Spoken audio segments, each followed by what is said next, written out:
friends, welcome to my YouTube channel Zone of Science. Myself विजय मुखर्जी और आज हम लोग बात करने वाले हैं average speed and average velocity के बारे में।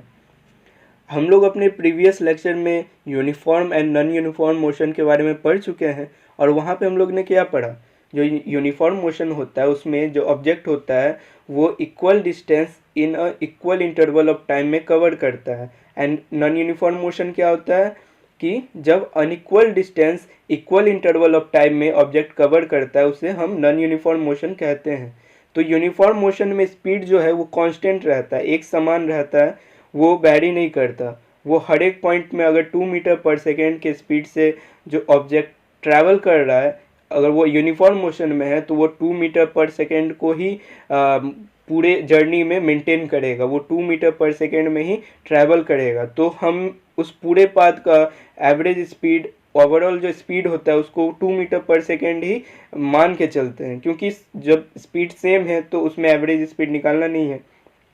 लेकिन जब हम लोग नॉन यूनिफॉर्म मोशन को देखते हैं तो नॉन यूनिफॉर्म मोशन में क्या होता है कि हर एक पॉइंट में जो स्पीड होता है वो वैरी करता है। स्पीड जो होता है कांस्टेंट नहीं रहता, speed is not constant in non uniform motion, क्योंकि जो नॉन यूनिफॉर्म मोशन होता है उसमें अनइक्वल डिस्टेंस रहता है इक्वल इंटरवल ऑफ टाइम में, तो स्पीड वैरी करता है।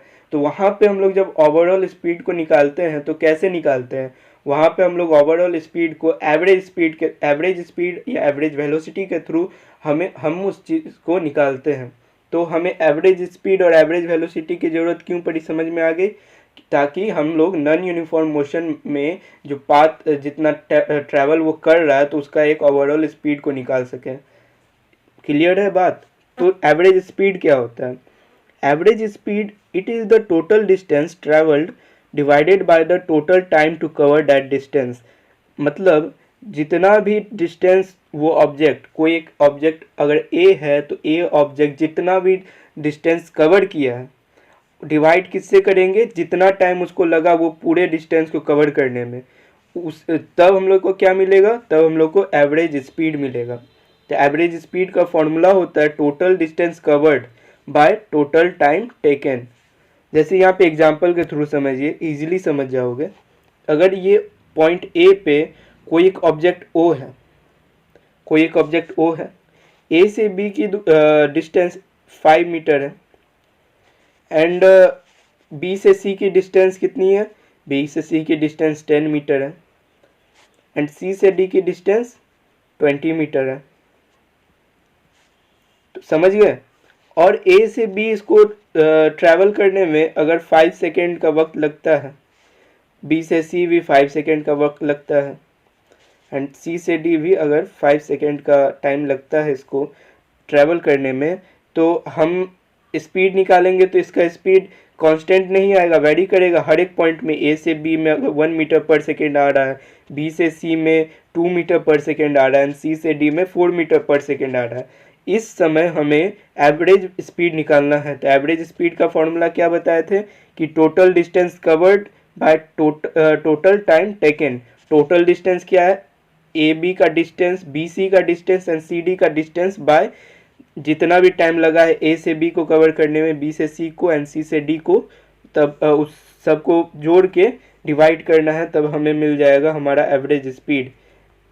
Average speed equal to 5 + 10 + 20 by 5 + 5 + 5, यही ना था।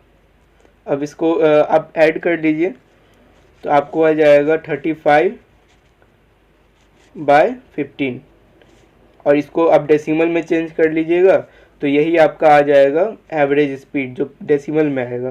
तो एवरेज स्पीड कैसे निकाला जाता है समझ गए। अब देखिए ये आपका ना एनसीईआरटी का क्वेश्चन है, तो ध्यान से देखिएगा।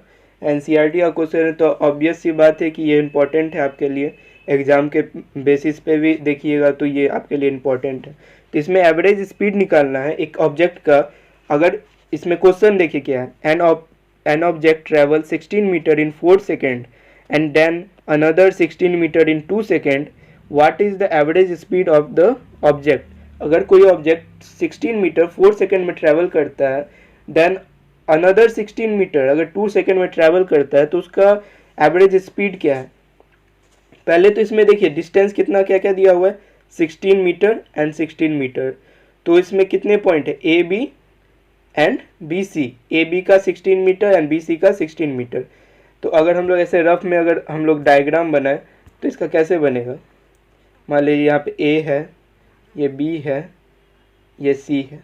इसका भी जो डिस्टेंस है वो 16 है मीटर एंड इसका भी जो डिस्टेंस है वो 16 मीटर है ए से बी तक का, समझ गए। और इसमें देखिए जो टाइम कितना कितना दिया हुआ है, पहले 16 मीटर ट्रैवल करने में 4 सेकेंड लगा, देन 2 सेकेंड। तो डिस्टेंस को ऐड कर लेते हैं, टोटल डिस्टेंस निकालना है, 16 + 16 = 32 मीटर। देन टोटल टाइम निकालना है, 4 second + 2 second = 6 second. Then formula पे आप इसको बैठा दीजिए, तो डिस्टेंस टोटल डिस्टेंस कितना निकला 32 मीटर एंड टोटल टाइम कितना निकला 6 मीटर। तो इसको आप डिवाइड करिएगा तो 5.33 मीटर पर सेकेंड इसका एवरेज स्पीड निकल गया। तो therefore the average speed of this object is 5.33 metre per second. Understand, समझ गए आप बात को, क्वेश्चन समझ में आ गई। चलिए अब आगे देखते हैं, एवरेज वेलोसिटी। ये तो समझ गए एवरेज वेलोसिटी और एवरेज स्पीड हमें क्यों ज़रूरत पड़ता है। अब देखिए एवरेज वेलोसिटी कैसे निकाला जाता है। एवरेज वेलोसिटी का फॉर्मूला क्या था, डिस्प्लेसमेंट बाय टाइम। और यहाँ पे एवरेज वेलोसिटी निकालने के लिए total displacement by total time करना पड़ता है।